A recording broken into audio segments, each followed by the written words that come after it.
Olá, alunos! Neste vídeo nós veremos um exemplo de dimensionamento e detalhamento de um pilar. Vai ser sequência da atividade de lajes que realizamos anteriormente.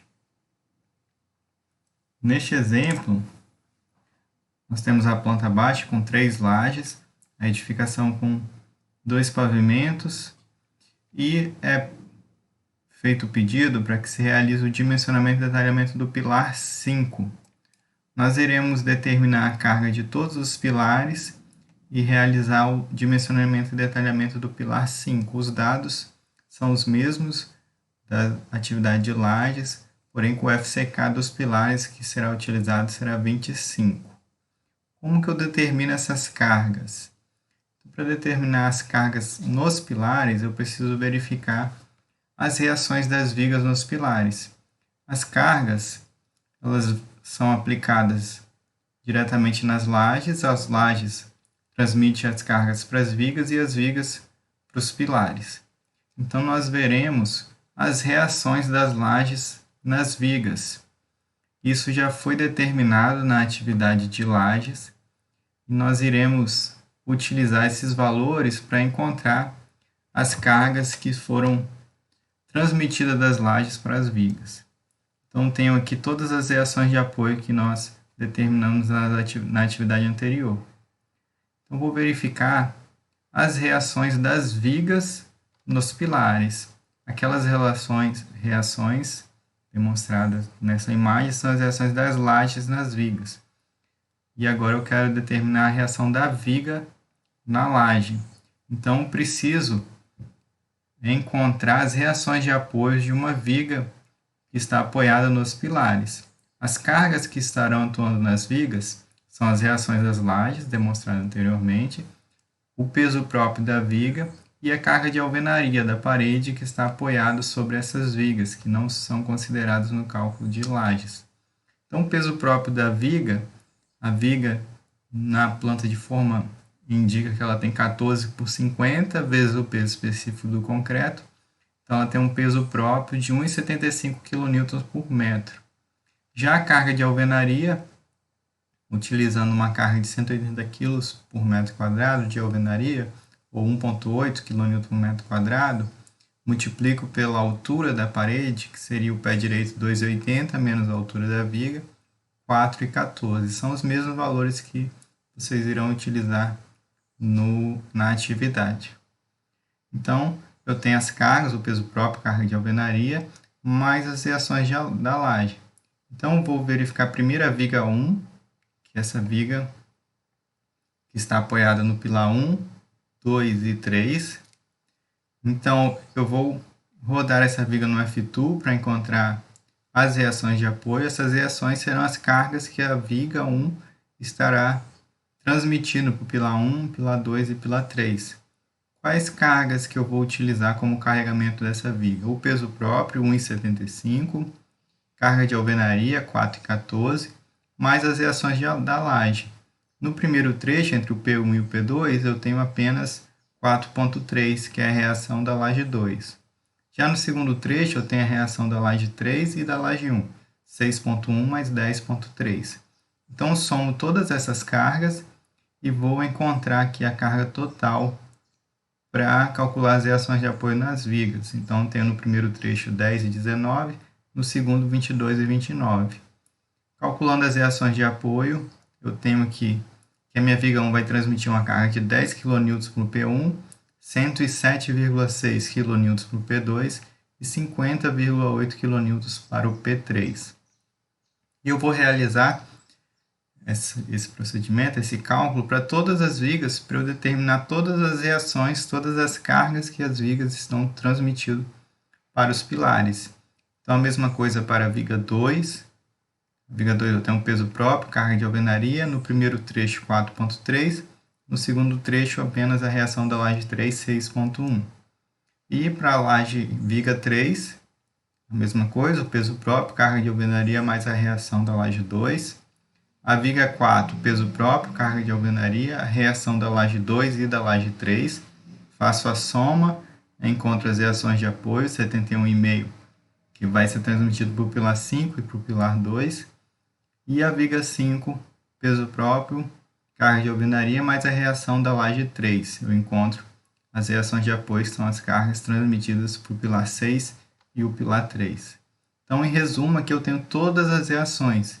Então, se eu quero encontrar a carga do pilar 1, eu vou verificar a reação da viga 1 e da viga 3. Então, na viga 1, a viga 1 vai transmitir 10 kN e a minha viga 3, 31,7. Então, eu somo esses dois valores e eu sei que o meu pilar 1 vai ter 41,7 de carga sendo transmitida pelas vigas para esse pilar. Eu vou fazer essa conta para todos os pilares para encontrar a carga em cada um deles.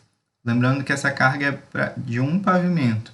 Então, para o pilar 1 eu tenho 41,7 e aí eu vou somando as cargas que as vigas estão transmitidas para os pilares para encontrar a carga total aqui em cada um dos pilares por pavimento.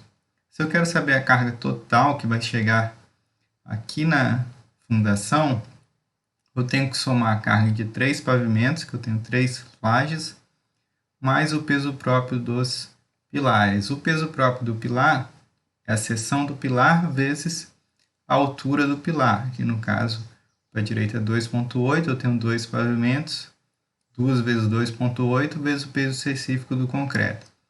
Então, o peso próprio do pilar é 12,6. E aí eu vou somar o peso próprio do pilar com a carga que as vigas vão transmitir por pilares 3 vezes, porque eu tenho 3 lajes, como pode ser visto aqui no corte esquemático. Então, eu encontro a carga total que vai ser transmitida para a fundação de cada um desses pilares.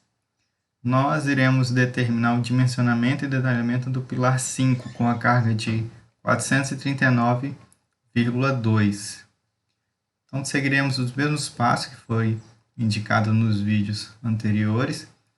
Eu preciso calcular a carga de cálculo, a carga normal de cálculo, que é a carga característica, que foi determinada anteriormente, 439,2 vezes 1,4. Então, a minha carga de cálculo é 614,9. FCK é 25, implica que o FCD, que eu vou utilizar, é 17,86 MPa. A área de concreto do pilar, que é 30 por 30, 0,09 metros quadrados. Eu vou verificar a esbeltez do pilar. Como o pilar é quadrado, a esbeltez é a mesma nas duas direções, que é o pé direito, 2,80 vezes raiz de 12 dividido pela largura do pilar, que é 30. Então, tem uma esbeltez de 32,3 menor do que 35. Então, pilar curto eu posso calcular através do procedimento de carga centrada. Então, o cálculo da compressão centrada, eu vou determinar o momento mínimo indicado pela norma. 0,015 é um valor fixo, mais 0,03 também fixo, vezes a largura do pilar, que é 30, vezes a carga de cálculo do pilar, que é 614,9. Eu vou encontrar um momento mínimo de 14,8. Com o valor da carga e do momento, eu vou determinar dois parâmetros, que é o gama e o mi. O gama em função da carga e o mi em função do momento. Então, eu calculo o gama através da carga dividido pela área de concreto vezes FCD, e o mi, que é o momento dividido pela área de concreto vezes a largura do pilar vezes o FCD. Com esses dois valores, eu vou procurar num ábaco, onde o eixo Y é o mi correspondente ao momento e o gama é o eixo X. Então, eu procuro aqui o valor de mi e gama, onde os pontos se encontrarem, eu vou achar uma taxa de armadura necessária para o pilar resistir a esses esforços, que varia desde 0,4 até 4,1. Então, dependendo onde essas linhas se encontrarem, eu vou determinar a taxa de armadura para esse pilar. Como é uma edificação baixa, mesmo sendo um pilar centrado, o momento e a carga é bem baixa e o ponto ficou abaixo do 0,4. Como esse é o menor valor, a gente vai adotar 0,4. Quando o pilar tem 4, 5, 6 pavimentos, aí você já vai encontrar uma taxa de armadura maior.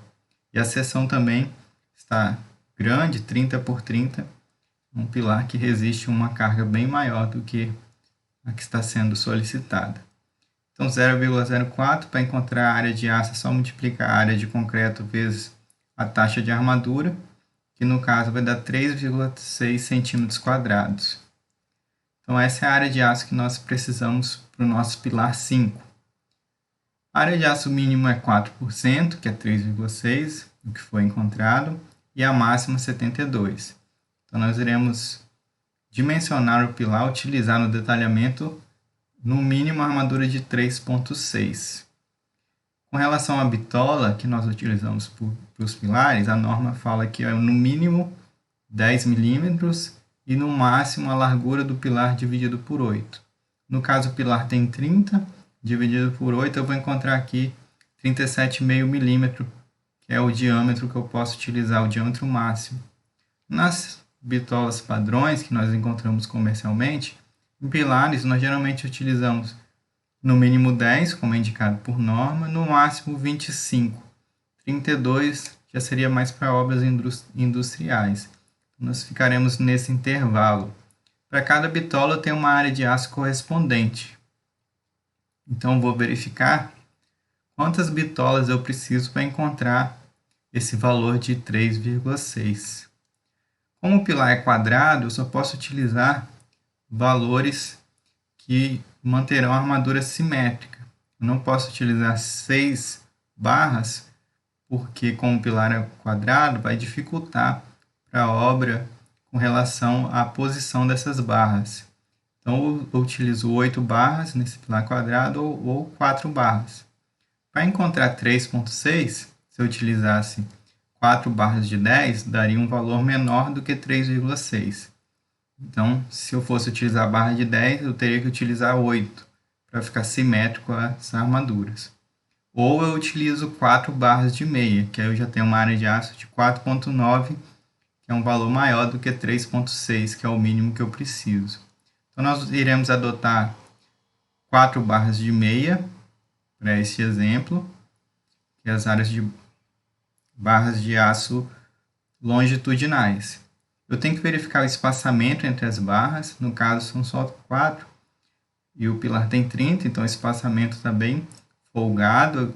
Essa verificação é mais quando eu tenho muitas barras, e aí eu verifico o espaçamento, tem que ser no mínimo 2 centímetros, no mínimo o diâmetro longitudinal, que no caso é 12,5 milímetros, e 1,2 vezes o diâmetro máximo do agregado.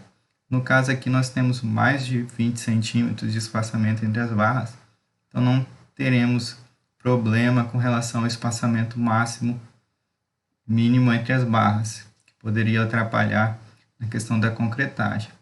Já o espaçamento máximo tem que ser menor do que 40, no caso aqui o pilar tem 30, a distância entre as barras é menor do que 40, tem que ser menor do que 2 vezes o menor lado do pilar, que é 30, no mínimo 60. Então está atendendo também a essa condição. O outro item que nós temos que verificar é com relação ao estribo que será utilizado.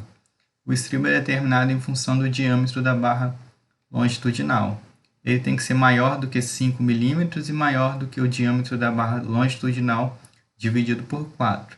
Dividindo 12,5 por 4, verifica que o diâmetro do estribo tem que ser maior do que 5 milímetros. Então, nós iremos adotar aqui o valor de 5 milímetros. E com relação ao espaçamento, tem que ser menor do que 20, menor do que a menor dimensão do pilar, que é 30, e menor do que 12 vezes 12,5. Então, no caso, o que vai determinar é 12 vezes 12,5 milímetros, que nós encontraremos um espaçamento de 15 centímetros. Então, nós iremos adotar o diâmetro de 5, espaçado a cada 15 centímetros. Esse seria o detalhamento do estribo.